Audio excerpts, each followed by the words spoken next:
This is Ambir, a rescue from the battered town of Avdiivka in eastern Ukraine, waiting at Ukraine's biggest shelter just outside of Kiev to find his new forever home. There are more than 3,000 dogs, roughly 200 cats, and even a goose staying here. Many are rescues from frontline towns and villages devastated by the war. This is Alexandra Mazanova, founder of the shelter. She knows every animal here and kept the shelter open through 35 days of Russian occupation. The dogs were very afraid when missiles were coming, and they were afraid of mortar fire, she tells us. About 600 cages were destroyed because of the fighting. Now, with workers and volunteers, she helps these war-ravaged animals recover. Donations keep the shelter going. Roughly 60 animals are brought in each month, but only about 40 get adopted, according to Mazanova. And the war keeps bringing more and more, each one looking for a new home. We're going to go to Ukraine now, where officials report a Russian strike has killed one person and injured at least two. It happened in the Donetsk region, where a residential building was struck. Rescuers pulled 5 people, including a child, from the rubble. Others may still be trapped. Meanwhile, Russia is claiming it destroyed a Ukrainian drone in the country's western Smolensk region. Ukraine has launched a series of drone attacks inside Russia in recent months, but has generally not acknowledged involvement. Joining me now from Kyiv, CNN senior editor Nathan Hodge. Nathan. Yes, Max. This grinding war of attrition in Ukraine has continued out in the country's east, and a much anticipated offensive or counteroffensive by Ukrainian forces has yielded only incremental gains. But there has been some good news for the Ukrainian government. Just in the past day, Andriy Yermak, who is the chief of staff to Ukrainian President Volodymyr Zelensky, said that Ukrainian forces had gained a foothold in the country's south, on the east bank of the Dnipro River.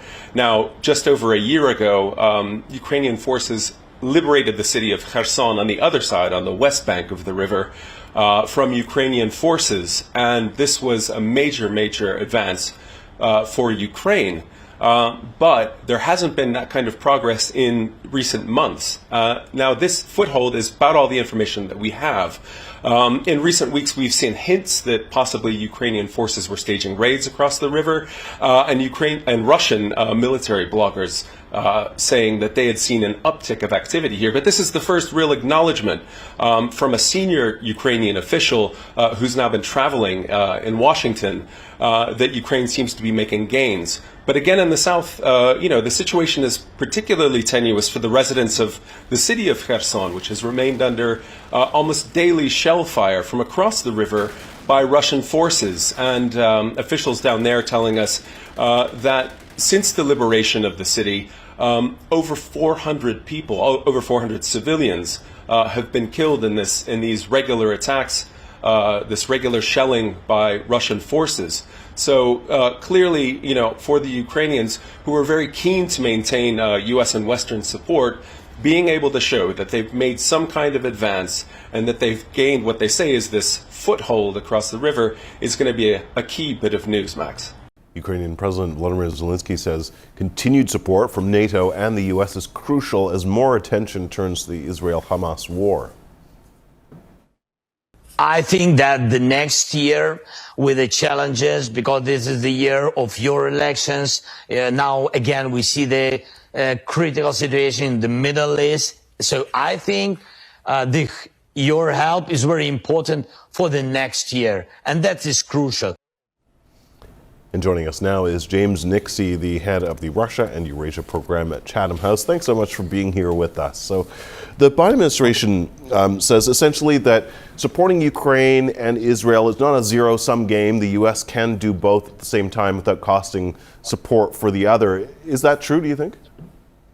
It's partially true.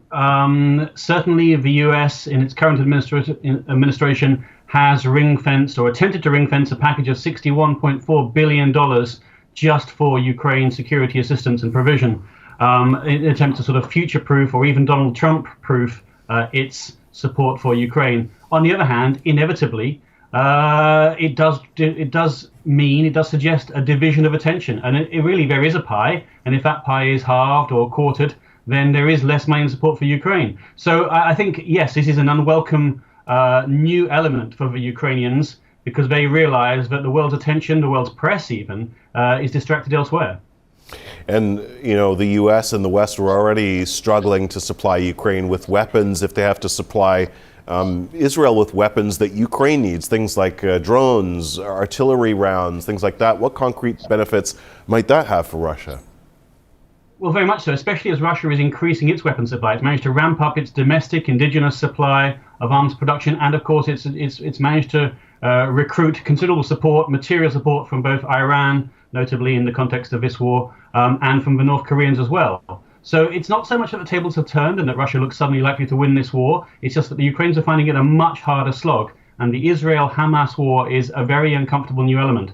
Not least, of course, because many in the West, not so much in the US, but in Europe, they find it much more difficult to overtly support Israel. And that means that it's just a much harder proposition to get the full support that Ukraine once had. Yeah, and we heard in that clip President Zelensky sort of referring to the U.S. election year politically as well. I mean, it's not an easy path to get more U.S. support. The fractured Republican Party is divided on giving more support to Ukraine, but fairly unanimous in favor of giving it to Israel. Some literally saying that Ukraine funding should be redirected to Israel. Yeah, historically, the US has been close to Israel for over 60 years, whereas they've really only been pro-Ukrainian for the last two, pretty much since the war, the Russo-Ukrainian war started. So Israel is ultimately more important to most US administrations. That's not the case in Europe, but at the end of the day, America is supplying over 70% of the kit. So really, this is a very dangerous time for Ukraine, which is finding it a much harder proposition on the battlefield, on the front line than ever before. Just last week, its commander of its chief of its armed forces, Valery Zaluzhny, said that we were at a stalemate, something that Ukraine has never admitted before, even if his president, Zelensky, denied it. From Russia's point of view, are you surprised to see how much Russia has supported Palestine in the conflict against Israel? And is the motive there just to help distract the West from its war in Ukraine? Or you mentioned, Russia getting more weapons from Iran. Does that play into it? Yeah, from Russia's point of view, of course, this is propitious. I mean, Russia is a spoiler in the international system. And if there's more conflict, more fissures, more fracture, then that's all to Russia's benefit. But yes, it has managed to play its Middle Eastern policy very well over the years. It's managed to have good relations with all Middle East governments, unlike most of us in the West.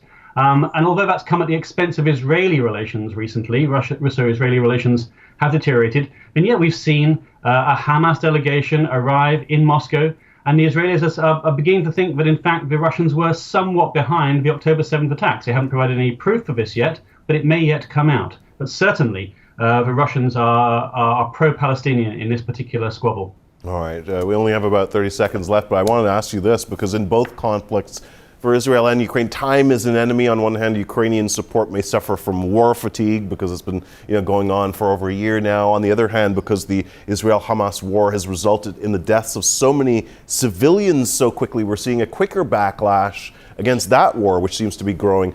How do you see that playing out? Which conflict do you think will suffer more from sort of time playing a bigger role, do you think? I can't comment on the Israel-Hamas war, but certainly that the longer that the Russo-Ukrainian war goes on, then the more it will benefit Moscow. Moscow has the ability to put in the hard yards and wait it out, whereas the West's support for Ukraine is uncertain. Leave it there. Thanks so much for your insights, James Nixie. Really appreciate it. Thank you.